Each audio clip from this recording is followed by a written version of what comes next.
ნოლდორები, ბრძენი და ოსტატნი. ვალინორში მათ ყველაზე მეტად აულე, მჭედელთა ღმერთი შეიყვარეს.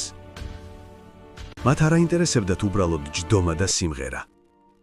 მათ სწუროდათ შექმნა. მათ ისწავლეს ქვისა და ლითონის ენა. და პირველებმა აღმოაჩინეს დედამიწის გულში დამალული ძვირფასი ქვები.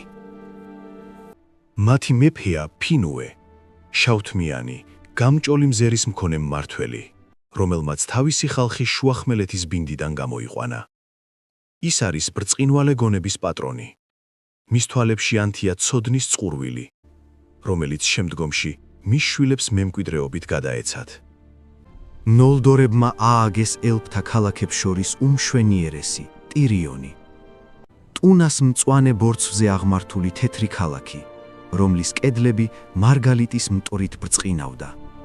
და ქალაქის ცენტრში იდგა მინდონ ელდალიევა, მაღალი კოშკი, რომლის ვერცხლის ლამპარი შორს ზღვის ნისლშიც კი ანათებდა. ნოლდორთა ხელმარჯვება არ ემსახურებოდა სიმდიდრის დაგროვებას. მათი მიზანი სრულყოფილება იყო. თუმცა, ქმნის ეს დაუოკებელი წყურვილი, რომელიც მათ წარღვებში ჩქებდა, ორლესულ מחვილად იქცა. מחვილად, რომელმაც მათ უკვდავი დიდება მოუტანა, მაგრამ მალე სწორედ ის გახდებოდა მათი დაღუპვის მიზეზიც.